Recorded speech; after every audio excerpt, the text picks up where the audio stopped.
Price the Lord. Hallelujah. സുഭാഷിതങ്ങൾ 16:20. ദൈവവചനം ആദരിക്കുന്നവൻ ഉത്കർഷം നേടും.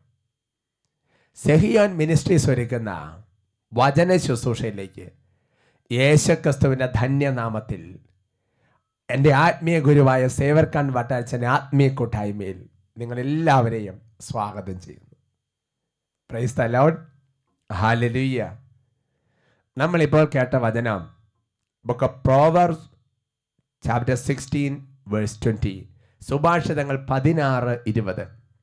ദൈവവചനം ആദരിക്കുന്നവൻ ഉത്കർഷം നേടും എന്ന് പറഞ്ഞാൽ, നിയമാവർത്തന പുസ്തകത്തിൽ മോശ പറഞ്ഞതുപോലെ വചനത്തെ നിങ്ങളുടെ നെറ്റിത്തടത്തിലും നിങ്ങളുടെ കട്ടിളപ്പടിയന്മേലും നിങ്ങളുടെ വാതിൽപ്പടിയന്മേലും ധരിച്ച് അതിനെ ആദരിക്കുകയും ബഹുമാനിക്കുകയും ചെയ്താൽ അവന് ഉത്കർഷം ഉണ്ടാവും, അവന് വലിയ ആനന്ദം ഉണ്ടാവും, അവന് വലിയ അഭിവൃദ്ധി ഉണ്ടാവും, അവന് വലിയ നിർവൃത്തി ഉണ്ടാവും. പ്രിയപ്പെട്ട സഹോദരങ്ങളെ, അതുപോലെ തന്നെയാണ് ദൈവിക കാര്യങ്ങൾ ആലേഖനം ചെയ്യപ്പെടുന്ന ദൈവത്തിൻ്റെ സ്പർശനമുള്ള വ്യക്തികളെയും വസ്തുക്കളെയും സ്ഥലത്തെയും നമ്മൾ ആദരിക്കുകയും ബഹുമാനിക്കുകയും ചെയ്യുമ്പോൾ അതുപോലെ ദൈവകൃപ നമ്മുടെ ജീവിതത്തിൽ വന്ന് നിറയും. കർത്താവിൻ്റെ പ്രത്യേക സാന്നിധ്യം പതിഞ്ഞ സ്ഥലങ്ങൾ, പരിശുദ്ധ അമ്മ പ്രത്യക്ഷപ്പെട്ട സ്ഥലങ്ങൾ, പ്രത്യേകിച്ച് തിരുവസ്തുക്കൾ, അതുപോലെ തന്നെ വിശുദ്ധന്മാരുടെ തിരുശേഷിപ്പ് എന്ന് പറഞ്ഞതുപോലെ, പ്രിയപ്പെട്ട സഹോദരങ്ങളെ, കർത്താവിൻ്റെ അഭിഷേകത്തെ ബ്ലെസ് ചെയ്തൊരു വസ്തു, ഇതെല്ലാം ദൈവത്തിൻ്റെ ശക്തി പ്രകടിപ്പിക്കുന്നതാണ്. അവയെ ആദരിക്കുകയും ബഹുമാനിക്കുകയും ചെയ്താൽ അവിടെ പരിശുദ്ധാത്മാവിൻ്റെ വലിയ ഒരു പ്രവർത്തനങ്ങൾ നടക്കും. ഹല്ലേലൂയ. ഇപ്പൊ നമുക്കൊരു സാക്ഷ്യം ശ്രമിക്കാം. എൻ്റെ പേര് ലീല, കീച്ചേരിക്കുന്നൽ വീട്ടുപേര്. പിന്നെ എനിക്ക് വ്യഞ്ചരിച്ച വസ്തുക്കളോടൊന്നും അത്ര ഒരു, അച്ഛൻ്റെ ബ്ലെസ്സിങ് ഒക്കെ ശരി, പക്ഷെ വ്യഞ്ചരിച്ച സ്ഥാനത്തോട് അങ്ങനെ ഒരു മീച്ചമില്ല. അതന്നെ ബാക്കി ഞാൻ പറയാം. അങ്ങനെ ഇവിടുന്ന് സ്തുതിപ്പന്റെ നേരത്തെ അച്ഛനോട് ധ്യാനം കൂടി വന്നപ്പോഴാണോ എന്നാ വന്നേ പറഞ്ഞു? ജൂലൈ 28-ാം തീയതി 2013 ജൂലൈ 24 ധ്യാനത്തിന് വന്നു. അപ്പോൾ ബെഞ്ചിരിക്കുന്നു, ഡെലിവറൻസ് നടത്തുന്നു. അപ്പോൾ ആശീർവാദമൊക്കെ ഓക്കെ, വെള്ളം തളിക്കൊന്നും വലിയ കാര്യമൊന്നും ഇല്ല. ചേച്ചി നല്ല ചേച്ചി. എനിക്ക് കഴിഞ്ഞ ജൂലൈ മാസത്തെ മഴ എന്താ, ആ സമയത്ത് വീടിന്റെ പണി മുടങ്ങിക്കിടക്കുവാണ്, വീടിന്റെ പണി നടക്കുകയില്ല. തൊട്ടടുത്തുള്ള ആളാണ് പണിയുന്നത്, അയാളുടെ മുഖം മുഷിഞ്ഞൊന്നും പറയത്തില്ല. അപ്പം കുറച്ച് സ്ഥലവും വിൽക്കാനുണ്ട്. ഇവിടുന്ന് അച്ഛൻ പറഞ്ഞു 4 മക്കളും അപ്പനും അമ്മയും കാർന്നവന്മാരും ഉള്ള വീടിന്റെ പണി പൂർത്തിയായി ഈശോ കാണിച്ചു തരുന്നുണ്ടെന്ന്. ഇവിടുന്ന് മെസ്സേജ് കൃത്യം വിളിച്ചറിയാ ഇങ്ങനെയുള്ള ഒരു വീടിന്റെ പണി പൂർത്തിയാകുന്ന കാണിക്കുന്നു. അപ്പൊ ഇവിടുന്ന് ഞാൻ മണ്ണെടുത്ത് വെഞ്ചരിച്ച് കൊണ്ടുപോയി, ഞങ്ങൾക്ക് സ്ഥലം വിൽക്കാനുണ്ടായിരുന്നു. അപ്പൊ കുറച്ച് വിശ്വാസമായി അല്ലേ? അത് കൊണ്ടുപോയിട്ട് 2 ആഴ്ച കഴിയുമ്പോഴത്തേക്കും ആ സ്ഥലം വിറ്റു. അപ്പൊ എനിക്കൊരു വിശ്വാസം വന്നു, വെഞ്ചരിച്ച വസ്തുക്കളിൽ വെറുതെ പറഞ്ഞതല്ല എന്നുള്ളത്. അത് കഴിഞ്ഞ് പെട്ടെന്ന് ടെറസിന്റെ മേളിലേക്ക് കമ്പി എടുത്തിടുമ്പോൾ ഭർത്താവിൻ്റെ ഇവിടെ ഇങ്ങനെ കമ്പി കൊണ്ട് ഇങ്ങനെ മുഴച്ചു. അപ്പം ഭർത്താവിന് ഓഫീസിലേക്ക് പോകണം. ഞാൻ ഇറങ്ങി നോക്കുമ്പോൾ ഇത്രയും ഒരു വലിയ മുഴ. അപ്പോഴാണ് 4 മാസം കഴിഞ്ഞത് കഴിഞ്ഞ് ഈ വെഞ്ചരിച്ച എണ്ണ കൊണ്ടുവന്ന് അവിടെ ഒരു മൂലയ്ക്ക് വെച്ചേക്കും. അതിലൊന്നും വലിയൊരു വിശ്വാസം ഇല്ലല്ലോ, മണ്ണിൽ കുറച്ച് വിശ്വാസം. ആ എണ്ണ എടുത്തൊന്ന് പരീക്ഷിച്ച് നോക്കാം എന്നോർത്തിട്ട് ആ എണ്ണ എടുത്തുകൊണ്ടുപോയി, സൗഖ്യദായകനായ ഈശോയെ ഈ മകന് സൗഖ്യം നൽകണമേ എന്ന് പറഞ്ഞ് കുരിശ് വരയ്ക്കലും 1 സെക്കൻഡ് താമസിച്ചില്ല. ആ നിമിഷം തന്നെ ആ മുഴ അവിടുന്ന് അപ്രത്യക്ഷമായി.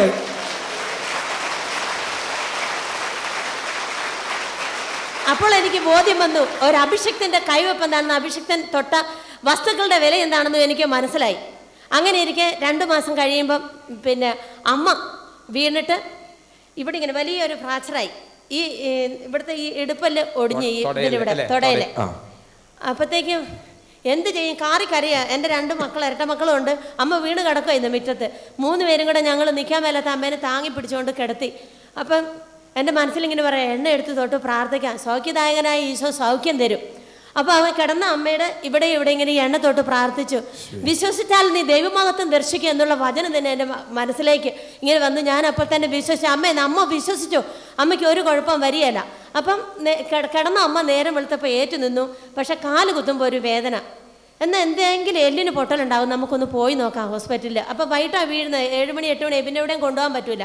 അങ്ങനെ പിറ്റേ ദിവസം ഹോസ്പിറ്റലിൽ കൊണ്ടുവന്ന് കഴിഞ്ഞപ്പോഴത്തേക്കും ഡോക്ടർ പറയുന്നു, ഇപ്പം തന്നെ ഇത് ഓപ്പറേഷൻ ചെയ്യണം, അല്ലാതെ നടക്കുകയല്ല, എല്ല് പൊട്ടി ഇങ്ങനെ വിണ്ടിരിക്കുക ചെയ്യുന്നത്, ഒരു രക്ഷയില്ല, ഓപ്പറേഷൻ ചെയ്യണം എന്ന് പറഞ്ഞു. അപ്പം 500,000 രൂപ ഇപ്പം തന്നെ കെട്ടിക്കും. ഞങ്ങളുടെ കയ്യിൽ 5 പൈസ എടുക്കാനില്ല. ഞങ്ങൾ പറഞ്ഞ് ഞങ്ങൾക്ക് 2-3 ഡോക്ടർമാരെ കൂടി കാണിക്കണം. ഇത് അങ്ങനെ പറഞ്ഞില്ല, ഞങ്ങൾ 2 ദിവസം കഴിയുമ്പോൾ വരാം, ഓപ്പറേഷനായിട്ട് ഒരുങ്ങി വരാമെന്ന് പറഞ്ഞ് ആ ഹോസ്പിറ്റലിൽ നിന്ന് മാറി തളിപ്പറമ്പിൽ വന്ന് 2-3 സ്ഥലത്ത് ഇതുപോലെ കാണിച്ച് MRI സ്കാൻ ചെയ്തു. അതിലൊക്കെ ഇങ്ങനെ എക്സ്റേയിലും സ്കാനിങ്ങിലുമൊക്കെ എല്ല് പൊട്ടി വീണ്ടും നിൽക്കുക ചെയ്യുന്നത്. അപ്പോൾ അമ്മയ്ക്ക് വിശ്വാസമുണ്ട്, എനിക്കും വിശ്വാസമുണ്ട്. ഇത് ഈശോ സൗഖ്യം തന്നു, അല്ലെങ്കിൽ അമ്മ 2 കാലിൽ ഇങ്ങനെ നിൽക്കുകയല്ല, ഈ സൗഖ്യം തന്നത് പൂർണ്ണ അമ്മ റെസ്റ്റ് ചെയ്താൽ മതി എന്ന് ഞങ്ങൾ പറഞ്ഞുകൊണ്ട് ഡോക്ടർമാരെ കാണിക്കാൻ പോകും. അപ്പോൾ MRIയിലും ഇങ്ങനെ വിണ്ട് പൊട്ടി നിൽക്കുന്ന എല്ല്. അപ്പോൾ മെഡിക്കൽ കോളേജിലെ പ്രൊഫസറെ കാണിക്കാൻ പറഞ്ഞു, ഗവൺമെൻറ് ജില്ലാ ഹോസ്പിറ്റലിലെ ഡോക്ടർ. അപ്പോൾ അയാൾ പറയുന്ന നിർദ്ദേശം അനുസരിച്ച് നിങ്ങൾ ചെയ്യാൻ പറഞ്ഞു. അപ്പോൾ അവിടെ കൊണ്ടുവന്ന് കഴിഞ്ഞപ്പോൾ ഡോക്ടർ പറഞ്ഞു, ഇവിടുത്തെ ഈ എല്ലൊക്കെ എടുത്ത് അങ്ങ് മാറ്റാം, പകരം ബോളിടാന്ന്. എൻ്റെ അമ്മയ്ക്ക് 78 വയസ്സുണ്ട്, അത് എത്രമാത്രം സക്സസ് ആണ്. അപ്പോൾ ഞങ്ങൾക്ക് ഇതിൽ ഡോക്ടർ പറയുന്നതിനോട് യാതൊന്നും യോജിക്കാൻ പറ്റുന്നില്ല. ഞങ്ങൾക്ക് വിശ്വാസമുണ്ട്, ഇത് തമ്പുരാൻ മാറ്റിത്തരും. അമ്മ ഇവിടെ റെസ്റ്റ് ചെയ്ത് കിടന്ന് അമ്മയ്ക്ക് ഏറ്റ് നടക്കാം. ഈ പ്രാർത്ഥന കഴിഞ്ഞതേ അമ്മ പിറ്റേ ദിവസം തൊട്ട് എണീറ്റ് നടക്കുന്നുണ്ട്. ഒരാൾ കൈ പിടിച്ചാൽ മതി. അപ്പം എനിക്ക് അതിൽ നിന്ന് വലിയൊരു ബോധ്യം കിട്ടി. തമ്പുരാൻ്റെ അഭിഷിക്തൻ തൊട്ട ഏത് വസ്തുക്കളിലും ദൈവത്തിൻ്റെ അനുഗ്രഹം കനിഞ്ഞൊഴുകുന്നുണ്ടെന്നും ഒരു അഭിഷിക്തൻ ആരാണെന്നും ഈ സൗഖ്യത്തിലൂടെ എനിക്ക് ബോധ്യമാക്കി തന്നു. Price the Lord. എന്നാലും അമ്മയ്ക്ക് വേറെ നടത്തിയിട്ടില്ല. പിന്നെ ഇപ്പൊ ഇപ്പോൾ ഒരു കുഴപ്പമില്ല, അമ്മ എണീറ്റ് നടന്ന എല്ലാ ജോലികളും ചെയ്യുന്നു. അഥവാ നടന്നാൽ തന്നെ കാലിന് 1.5 ഇഞ്ച് നീളം കുറവായിരിക്കും. അമ്മ ഒരിക്കലും ഏറ്റു നടക്കില്ലെന്നാണ് മെഡിക്കൽ കോളേജിലെ പ്രൊഫസർ, ഓർത്തോ വിഭാഗം പ്രൊഫസർ പറഞ്ഞത്. ഇപ്പൊ കാലിന് നീട്ടം കുറവില്ല, ഒരു കുഴപ്പമില്ല, എല്ലാ ജോലിയും ഉഷാറായിട്ട് നടക്കുന്നു. അമ്മയ്ക്ക് എത്ര വയസ്സുണ്ട്? 78. എന്റെ ദൈവമേ, നോക്ക സഹോദരങ്ങളെ, ഓപ്പറേഷൻ ഞാൻ നടത്തി വിണ്ടിരുന്ന എല്ലാണ് ഒക്കെ ഇവിടെ ബെഞ്ചരിച്ചപ്പോ കുറച്ച് വെള്ളം, കുറച്ച് എണ്ണയൊക്കെ ബെഞ്ചരിച്ച് ദൈവം അങ്ങോട്ട് തൊട്ടാനിക്കുന്നു. അത്ഭുതകരമായ സാക്ഷിയാണ്. അതാണ് ശരിക്കും പറഞ്ഞ ഒരു അച്ഛനെ ആശീർവദിക്കുമ്പോൾ ദൈവമാണ് നേരിട്ട് അങ്ങോട്ട് ആശീർവദിക്കും. കാര്യങ്ങൾ ഉയർത്തി കൈയടിച്ച് യേശു ജീവിക്കുന്നു, യേശു ജീവിക്കുന്നു, എന്റെ യേശു ജീവിക്കുന്നു. അത്ഭുതങ്ങളാലും അടയാളങ്ങളാലും യേശു പ്രവർത്തിക്കുന്നു. യേശു ജീവിക്കുന്നു, യേശു ജീവിക്കുന്നു, എന്റെ യേശു ജീവിക്കുന്നു. അത്ഭുതങ്ങളാലും അടയാളങ്ങളാലും യേശു പ്രവർത്തിക്കുന്നു. നോക്ക് പ്രിയപ്പെട്ട സഹോദരങ്ങളെ, ദൈവികമായ കാര്യങ്ങളെ, ദൈവം തൊട്ട വസ്തുക്കളെ, ഒരു ആശീർവാദം പതിഞ്ഞ കാര്യങ്ങളെ ബഹുമാനിക്കുമ്പോൾ ദൈവത്തിൻ്റെ ശക്തി അവിടെ പ്രകടമാവുകയാണ്. പ്രിയപ്പെട്ട സഹോദരങ്ങളെ, അപ്പോൾ ദൈവവും ദൈവവചനവും ദൈവവുമായി ബന്ധപ്പെട്ട എല്ലാ കാര്യങ്ങളിലൂടെ ദൈവത്തിൻ്റെ കൃപ നമ്മുടെ മേൽ വർഷിക്കുന്നുണ്ട്. ഷാലോ ടിവിയിൽ അഭിഷേകത്തിന് പ്രോഗ്രാം കണ്ട് പ്രാർത്ഥിക്കുന്ന എത്രയോ പേരുടെ മേലാണ് ദൈവത്തിൻ്റെ ശക്തി വ്യാപരിക്കുന്നത്. Praise the Lord. ഉറക്കെ പറയാം ഹല്ലേലൂയ. ഹൃദയം തുറന്ന് പറയാം ഹല്ലേലൂയ. ഇപ്പോൾ ഈ ദൈവവചന ശുശ്രൂഷയിൽ നമ്മൾ സംബന്ധിച്ചുകൊണ്ടിരിക്കുമ്പോൾ, അതിനെ ആദരിക്കുമ്പോൾ, വചനം സ്വീകരിക്കുമ്പോൾ, ആ കാര്യങ്ങളൊക്കെ ബഹുമാനിക്കുമ്പോൾ ദൈവത്തിൻ്റെ പരിശുദ്ധാത്മാവിൻ്റെ വലിയ ശക്തി നമ്മുടെ മേലെ ആവസിക്കും. എന്ന് പറഞ്ഞാൽ ഇതൊരു ടോക്കല്ലേ, ഇതിന് മേച്ചമില്ലാത്ത പോലെ ഇരിക്കരുത്, അതിനെ പ്രധാനപ്പെട്ടതായിട്ട് കണക്കാക്കണം. അവിടെയാണ് ദൈവശക്തി വ്യാപരിക്കുക. ഹല്ലേലൂയ. ഇപ്പോൾ ഒന്ന് എഴുന്നേറ്റ് നിൽക്കാം. എഴുന്നേറ്റ് നിന്ന് ദൈവത്തെയും ദൈവിക കാര്യങ്ങളെ ബഹുമാനിക്കുന്ന വലിയൊരു ആത്മാവിൻ്റെ തുറവി നമ്മുടെ ജീവിതത്തിൽ വ്യാപരിക്കാൻ വേണ്ടി പ്രാർത്ഥിക്കുകയാണ്. കാര്യങ്ങൾ 2 സ്വർഗത്തിലേക്ക് ചേർത്ത് ഒരുമിച്ച് സ്തുതിക്കാം. ഹല്ലേലൂയ, ഹല്ലേലൂയ. യേശുവേ ആരാധന, കർത്താവേ ആരാധന, പരിശുദ്ധാത്മാവേ ആരാധന. ഓ കർത്താവായ ദൈവമേ, ഇപ്പോൾ ഈ വചന ശുശ്രൂഷയ്ക്ക് വേണ്ടി അങ്ങ് കൂട്ടിക്കൊണ്ടുവന്നിരിക്കുന്ന ഓരോ ദാസന്മാർക്കും വേണ്ടി പ്രാർത്ഥിക്കുകയാണ് കർത്താവേ. ടിവിയുടെ മുമ്പിലും കമ്പ്യൂട്ടറിന്റെ മുമ്പിലും വരുന്ന ഈ ശുശ്രൂഷയെ സംബന്ധിച്ചുകൊണ്ടിരിക്കുന്ന ഓരോ ദാസന്മാർക്കും വേണ്ടി ഇപ്പോൾ പ്രാർത്ഥിക്കുകയാണ് കർത്താവേ. ഓ ദൈവമേ, ഇപ്പോൾ ഈ വചന ശുശ്രൂഷയിൽ അവിടുന്ന് വലിയ കൃപ വർഷിക്കണം കർത്താവേ. ദൈവവചനത്തെ ബഹുമാനിക്കുന്ന ദൈവിക കാര്യങ്ങൾക്ക് പ്രാധാന്യം കൊടുത്തുകൊണ്ട് കർത്താവെ അതിനുവേണ്ടി സമയം ചെലവഴിച്ച് കണ്ട് പ്രാർത്ഥിക്കുന്ന ഓരോ ദാസന്മാരുടെ മേൽ അവിടുന്ന് ഇപ്പോൾ വലിയ അത്ഭുതങ്ങൾ ചെയ്യണമേ. അവിടുത്തെ ശക്തിയുള്ള കരം നീട്ടണമേ. ഓ ദൈവമേ, ആവശ്യത്തിൽ ഇരിക്കുന്നവരുടെ ആവശ്യത്തിൽ ഇടപെടുന്ന കർത്താവേ, ഇപ്പോൾ അവിടുന്ന് കൈ തുറക്കണമേ, അവിടുന്ന് ആശീർവദിക്കണമേ, അവിടുന്ന് അനുഗ്രഹിക്കണമേ. ഓ ദൈവമേ, ഈ എളിയ ദാസൻ കൈകൾ ഉയർത്തുമ്പോൾ അവിടുന്ന് നേരിട്ട് ആശീർവദിക്കുന്നതിന് നന്ദി പറയുകയാണ് കർത്താവേ. അവിടുത്തെ പരിശുദ്ധാത്മാവ് നിറയ്ക്കണമേ. വചനത്തിന്റെ അഗ്നി നിറയട്ടെ, വചനത്തിന്റെ അഭിഷേകം നിറയട്ടെ. വചനം ശ്രമിക്കാനുള്ള എന്തെങ്കിലും തടസ്സങ്ങൾ ഇപ്പോൾ ഹൃദയങ്ങളുണ്ടെങ്കിൽ യേശുവേ അവിടുന്ന് ആശീർവദിക്കുന്നത് കരിഞ്ഞു പോകട്ടെ കർത്താവേ. കൃപ കൊണ്ട് നിറയട്ടെ കർത്താവേ. രോഗത്തിൽ ക്ലേശിക്കപ്പെട്ടത് ഇപ്പോൾ വിടുതൽ പ്രാപിക്കട്ടെ കർത്താവേ. ആരാധന ആരാധന ആരാധന ആരാധന ആരാധന ആരാധന ആരാധന ആരാധന. വചനത്തിൻ്റെ അമ്മയായ, ദൈവവചനത്തെ ആദരിച്ച, ദൈവവചനത്തെ സ്വീകരിച്ച, ദൈവവചനത്തെ ബഹുമാനിച്ച പരിശുദ്ധ അമ്മ ഉത്കർഷം നേടി. ആ അമ്മയോട് ചേർന്ന് നമുക്ക് പ്രാർത്ഥിക്കാം. നന്മ നിറഞ്ഞ മറിയമേ സ്വസ്തി, കർത്താവ് അങ്ങയോട് കൂടെ സ്ത്രീകളിൽ അങ്ങ് അനുഗ്രഹിക്കപ്പെട്ടവളാകുന്നു. അങ്ങയുടെ ഉദരത്തിന് ഫലമായി ഈശോ അനുഗ്രഹിക്കപ്പെട്ടവനാകുന്നു. പരിശുദ്ധ മറിയമേ, തമ്പുരാൻ്റെ അമ്മേ, പാപികളായ ഞങ്ങൾക്ക് വേണ്ടി ഇപ്പോഴും ഞങ്ങളുടെ മരണസമയത്തും തമ്പുരാനോട് അപേക്ഷിച്ച് കൊള്ളണം. Price the Lord. ഹല്ലേലൂയ. നമുക്കിരിക്കാം. ഇന്ന് നമ്മൾ ചിന്തിക്കുന്ന വിഷയം നിർബന്ധിച്ച് വാങ്ങിക്കരുത്. സന്തോഷത്തോടെ പറയാം ഹല്ലേലൂയ. ഹൃദയം തുറന്ന് പറയാം ഹല്ലേലൂയ.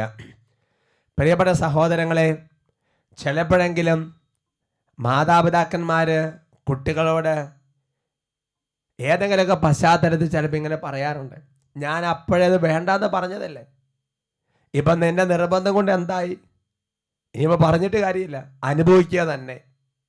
ഇങ്ങനത്തെയുള്ള ചില നെടുവീർപ്പുകളും ഇങ്ങനത്തെ ചില വാക്കുകളും ഒക്കെ നമ്മുടെ അനുദിന ജീവിതത്തിൽ നമ്മൾ കേൾക്കാൻ ഇടവരുന്നുണ്ട്.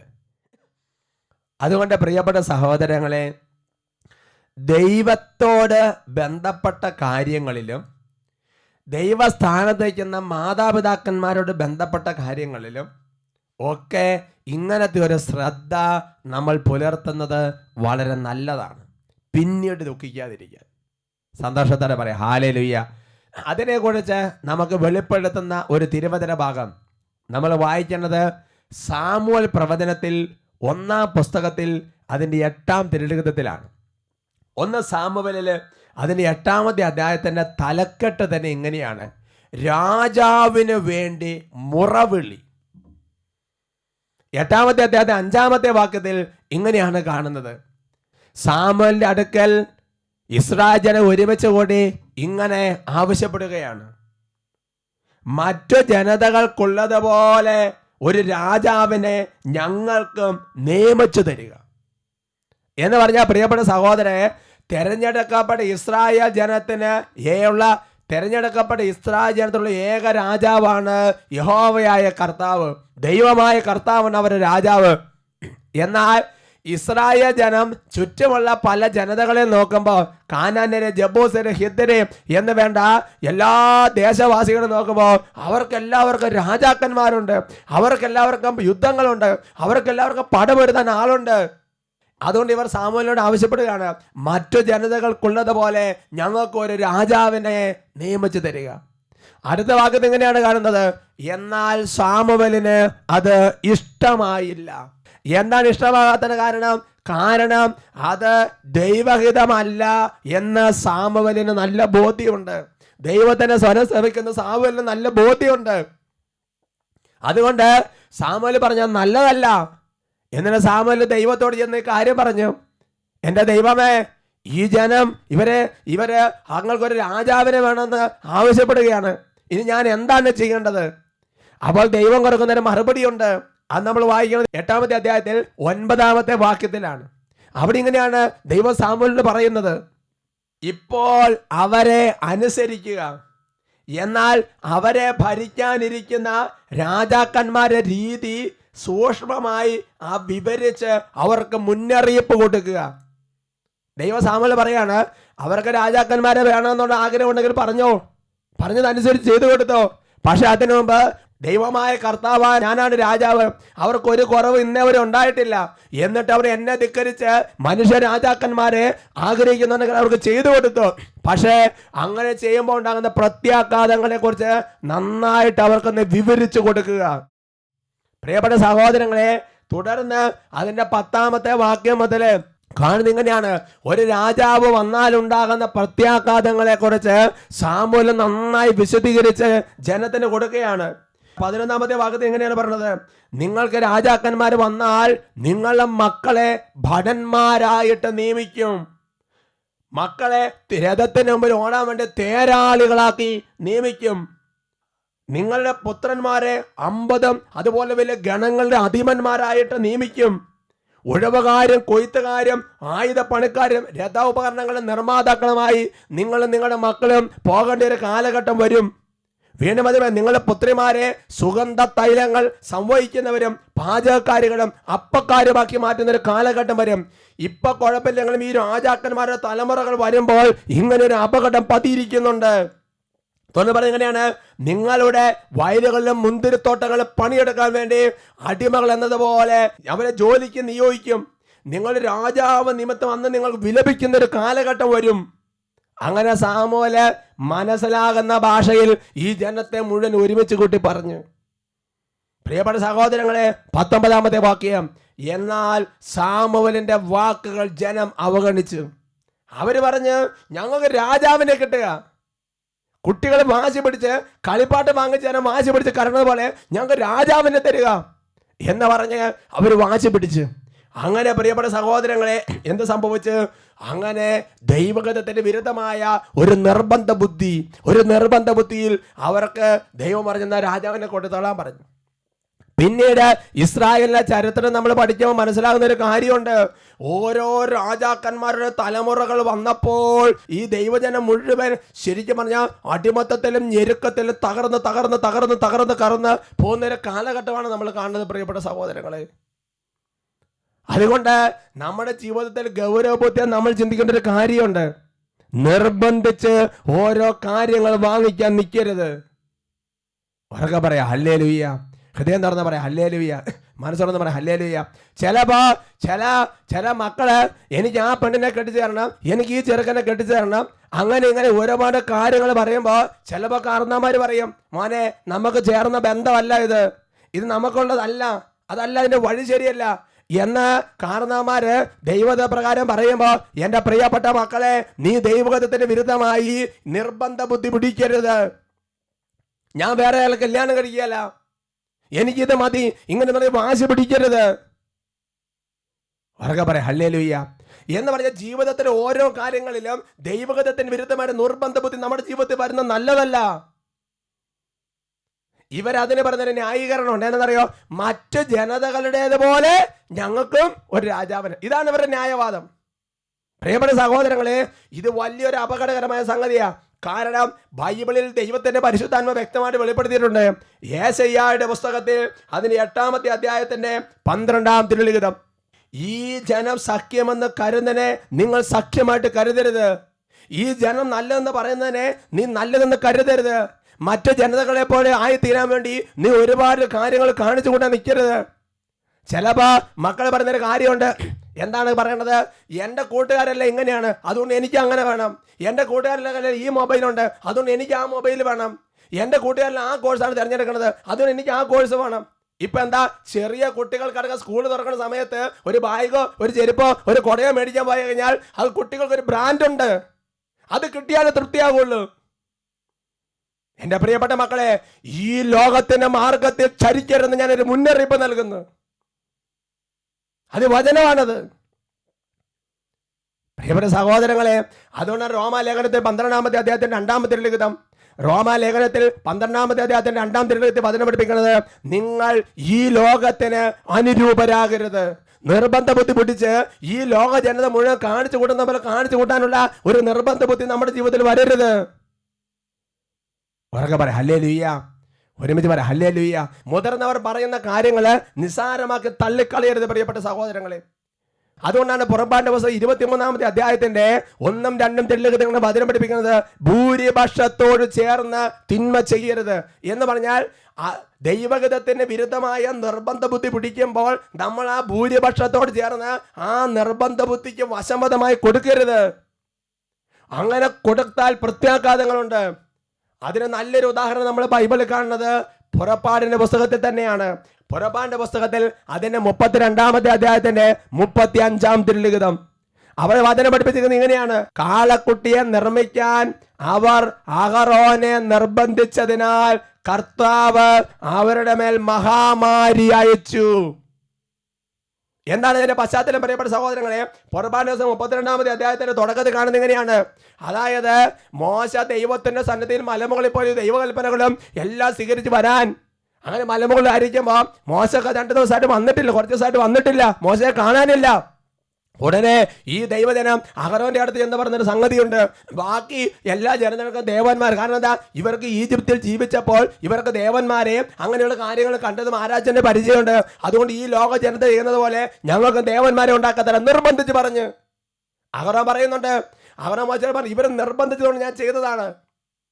പ്രിയപ്പെട്ട സഹോദരൻ എന്നിട്ട് സ്വർണ്ണാഭരണങ്ങൾ വലിയ കാളക്കുട്ടി ഉണ്ടാക്കി. ജനത്തിന് നിർബന്ധത്തിന് അഹ്റോൻ വഴങ്ങി. എന്താ സംഭവിച്ചത്? കുറെ നാളുകൾ കഴിഞ്ഞപ്പോൾ ഈ ദൈവജനത്തിന് മേൽ മഹാമാരി വന്ന സഹോദരങ്ങളെ. അതുകൊണ്ട് പ്രിയപ്പെട്ട സഹോദരങ്ങളെ, ഓരോ കാര്യത്തിനും നമ്മുടെ കുടുംബാംഗങ്ങളും നമ്മുടെ ദേശക്കാരും നമ്മുടെ ഇടവകയിലുള്ളവരും നമ്മുടെ കമ്മിറ്റിയിലുള്ളവരും നമ്മുടെ മീറ്റിങ്ങിലുള്ളവരും നമ്മളുമായി ബന്ധപ്പെട്ടുള്ളവരും ഓരോ കാര്യത്തിനും ഇവിടെ നിർബന്ധം പിടിച്ച് വാശി പിടിക്കുമ്പോൾ, പ്രിയപ്പെട്ട മകനെ മകളെ, എഴുതപ്പെട്ട ദൈവവചനം ലംഘിക്കുന്നുണ്ടോ എന്ന് നീ നന്നായിട്ട് ഒന്ന് ആത്മശോധന ചെയ്യണം. ഉറക്കെ പറ ഹല്ലേലൂയ. കാരണം യേശു പലപ്പോഴും ഈ നിർബന്ധങ്ങൾക്ക് വഴങ്ങുന്നില്ല എന്ന് വചനമുണ്ട്. അത് നമ്മൾ വായിക്കുന്നത് ലൂക്കായുടെ സുവിശേഷം 4-ാമത്തെ അധ്യായത്തിലാണ്. ലൂക്കായുടെ സുവിശേഷം 4-ാമത്തെ അധ്യായത്തിന്റെ 42-ാം തിരുലിഖിതം. അവിടെ വചനം എങ്ങനെയാണ് പഠിപ്പിക്കുന്നത്? പ്രഭാതമായപ്പോൾ അവനൊരു വിജന സ്ഥലത്തേക്ക് പോയി. ജനക്കൂട്ടം അവനെ അന്വേഷിച്ചു ചെന്നു. തങ്ങളെ വിട്ടുപോകരുതെന്ന് അവർ അവനെ നിർബന്ധിച്ചു. എന്നാൽ അവൻ പറഞ്ഞു, മറ്റ് പട്ടണങ്ങളിൽ ഞാൻ ദൈവരാജ്യത്തിന്റെ സുവിശേഷം പ്രസംഗിക്കേണ്ടിയിരിക്കുന്നു, അതിനുവേണ്ടി ഞാൻ അയക്കപ്പെട്ടിരിക്കുന്നത് എന്ന് പറഞ്ഞ പ്രിയപ്പെട്ട സഹോദരങ്ങളെ, ശരിക്കും ജനം തങ്ങളുടെ കൂടെ താമസിക്കണമെന്ന് കർത്താവ് നിർബന്ധിച്ച് പറയുമ്പോൾ ജനക്കൂട്ടത്തിന്റെ നിർബന്ധത്തിന് വഴങ്ങുകയല്ല, പിന്നെയോ ദൈവഹിതം നിറവേറ്റാനുള്ള തീരുമാനമാണ് യേശു ക്രിസ്തു എടുത്തത്. ഉറക്കെ പറ ഹല്ലേലൂയ. അതുകൊണ്ട് പ്രിയപ്പെട്ട സഹോദരങ്ങളെ, ഈ ലോക ജനത ചെയ്യുന്നത് പോലെ ചെയ്യാനുള്ള വെപ്രാളവും ത്വരയും നമ്മുടെ ജീവിതത്തിൽ മാറ്റണം. മക്കൾ ഓരോ കാര്യങ്ങൾ ചോദിക്കാൻ മാതാപിതാക്കന്മാർ ഗൗരവത്തോടെ ചിന്തിക്കണം. ഒരു നേതൃത്വമുള്ള വ്യക്തി ഓരോ തീരുമാനം എടുക്കുന്നതിന് മുമ്പ് ഒരുപാട് അഭിപ്രായങ്ങൾ വരുമ്പോൾ ആ അഭിപ്രായങ്ങൾക്ക് അനുസരിച്ച് പോകാനുള്ളൊരു വ്യക്തിയല്ല ദൈവവചനം പാലിക്കുന്ന ഒരു വ്യക്തി. ഒരു തീരുമാനം എടുക്കുന്നതിന് മുമ്പ് ഇത് ദൈവഹിതമാണോ, ദൈവവചനം ലംഘിക്കുന്നത് ശരിക്കും ആത്മശോധന ചെയ്യണം. നിർബന്ധങ്ങൾക്ക് വഴങ്ങരുത്, നിർബന്ധിച്ച് വാങ്ങിക്കാൻ നിൽക്കരുത്. അത് ദൈവത്തോടാണെങ്കിലും മുതിർന്നവരോടാണെങ്കിലും മാതാപിതാക്കന്മാരാണെങ്കിലും എന്ത് മേഖലയിലാണെങ്കിലും. എന്നാൽ പ്രിയപ്പെട്ട സഹോദരങ്ങളെ, ഇതിനൊരു മറുവശമുണ്ട്. യേശു നിർബന്ധത്തിന് വഴങ്ങുന്ന ചില സാഹചര്യങ്ങളുണ്ട്. അതിനൊരു ഉദാഹരണം ബൈബിളിലുണ്ട്. അത് നമ്മൾ വായിക്കുന്നത് ലൂക്കായുടെ സുവിശേഷം 24-ാമത്തെ അധ്യായത്തിന്റെ 29-ാം തിരുലിഖിതത്തിലാണ്. അവിടെ എമ്മാവൂസിലേക്ക് പോയി ശിഷ്യന്മാരുടെ കൂടെ കർത്താവ് നടങ്ങുക. അവരൊരുമിച്ച് യാത്ര ചെയ്യുമ്പോൾ അവർ എത്തേണ്ട ഗ്രാമത്തോട് അടുത്തപ്പോൾ യേശു യാത്ര തുടരുകയാണെന്ന് ഭാവിച്ചപ്പോൾ അപ്പസ്തോലന്മാർ അതിന് 29-ാമത്തെ വാക്യത്തിൽ അവനിങ്ങനെ വചനം പഠിപ്പിക്കുന്നത്, അവർ അവനെ നിർബന്ധിച്ചുകൊണ്ട് പറഞ്ഞു, ഞങ്ങളുടെ കൂടെ താമസിക്കുക എന്ന് പറഞ്ഞാൽ ദൈവിക കാര്യങ്ങളിലേക്ക് ഒരു നിർബന്ധ ബുദ്ധി നമ്മുടെ ജീവിതത്തിൽ ആവശ്യമാണ്. യേശു അവരോട് താമസിച്ചു എന്ന് വചനം വെളിപ്പെടുത്തുന്നുണ്ട്. പ്രിയപ്പെട്ട സഹോദരങ്ങൾ, യോഹന്നാന്റെ സുവിശേഷം 4-ാമത്തെ അധ്യായത്തിൽ സമരിയാക്കാരിയുടെ യേശുവിനെ കുറിച്ചുള്ള വാർത്തകൾ കേട്ട് ആ ജനം ഒരുമിച്ച് വന്നപ്പോൾ ഞങ്ങളുടെ കൂടെ താമസിക്കാൻ പറഞ്ഞപ്പോൾ യേശു അവരോട് താമസിച്ചു എന്ന് വചനം വെളിപ്പെടുത്തുന്നുണ്ട്. അതുകൊണ്ട് പ്രിയപ്പെട്ട സഹോദരങ്ങളെ, ആത്മീയ കാര്യങ്ങൾക്കൊരു നിർബന്ധ ബുദ്ധി വേണം. പള്ളി പോകുന്നതിന് നിർബന്ധ ബുദ്ധി വേണം. എല്ലാത്തിനും സ്വാതന്ത്ര്യം കൊടുക്കുന്നല്ല പറഞ്ഞതിന്റെ അർത്ഥം. ആത്മീയ കാര്യത്തിലും ദൈവവചനം പാലിക്കുന്ന കാര്യത്തിലും അതിനകത്തൊരു നിർബന്ധ ബുദ്ധി വേണം. ബാക്കി കാര്യങ്ങളിൽ അത് ദൈവവചനം അനുസരിക്കുന്നതിന് വിരുദ്ധമാണെങ്കിൽ അത് അനുവദിക്കരുത് പ്രിയപ്പെട്ട സഹോദരങ്ങളെ. കാരണം നിർബന്ധിച്ച് വാങ്ങുന്നതെല്ലാം ഒരു കാലത്ത് വിനയായി തീരും സഹോദരങ്ങളെ. Price the Lord. കർത്താവിനെ എഴുന്നേറ്റ് നമുക്ക് പ്രാർത്ഥിക്കാം. രണ്ട് കരങ്ങൾ തുറന്നു പിടിച്ച് കർത്താവിനെ പ്രാർത്ഥിക്കുക. ദൈവമേ, നല്ലതും പ്രീതിജനകവുമായ ഏതെന്ന് വിവേചിച്ചറിയാനൊരു കൃപ, റോമ 12-ാമത്തെ അധ്യായത്തിൽ അങ്ങ് പറഞ്ഞിരിക്കുന്ന ഒരു കൃപ ഞങ്ങൾക്ക് നൽകണമേ. കാര്യങ്ങൾ ഉയർത്തി സ്തുതിക്കട്ടെ. ഹല്ലേലൂയ, ഹല്ലേലൂയ, ഹല്ലേലൂയ. യേശുവേ, ആരാധന, ആരാധന. കർത്താവേ, ഇപ്പോൾ അവിടുത്തെ അതിരത്തിൽ നിന്ന് പുറപ്പെട്ട ഓരോ വചനങ്ങളും ഇപ്പോൾ ഹൃദയത്തിൽ വിത്തായിട്ട് കർത്താവേ, പ്രാർത്ഥനാ സമയത്ത് ഒരു വലിയ മഴ, പരിശുദ്ധാത്മ അഭിഷേകത്തിന്റെ മഴ വന്ന് പൊട്ടുമുളയ്ക്കാൻ ഇടവരട്ടെ കർത്താവ്. ഇത് ഫലം പുറപ്പെടുവിക്കട്ടെ കർത്താവ്. നല്ലത് പ്രീതിജനകമായി വിവേചിച്ചറിഞ്ഞ് തീരുമാനമെടുക്കാൻ, ലോകത്തിന്റെ നിർബന്ധത്തിന് വഴങ്ങാതെ ദൈവവചനത്തിന്റെ നിർബന്ധത്തിന് വഴങ്ങാൻ ഓരോ ദാസിദാസന്മാരെയും അഭിഷേകം ചെയ്യണമേ. ഹല്ലേലൂയ, ഹല്ലേലൂയ, ഹല്ലേലൂയ, ഹല്ലേലൂയ, ഹല്ലേലൂയ, ഹല്ലേലൂയ, ഹല്ലേലൂയ, ഹല്ലേലൂയ. Price the Lord. നിർബന്ധിച്ച് വാങ്ങിക്കരുത്. Hallelujah, മറനാഥാ. Come, Lord Jesus.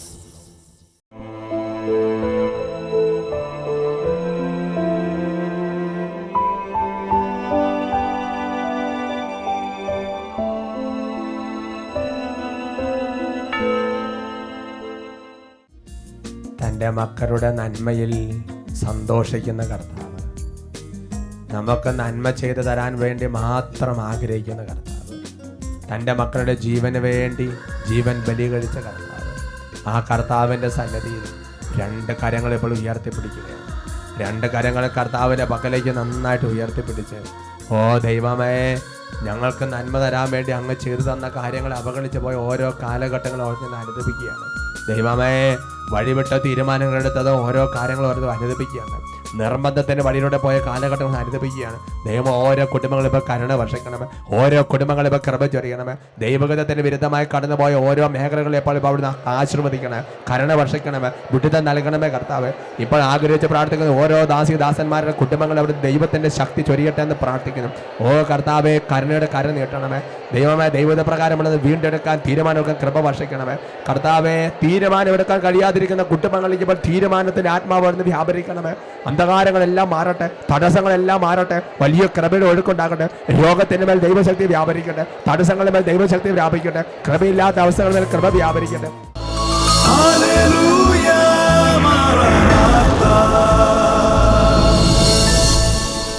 Come, Lord Jesus.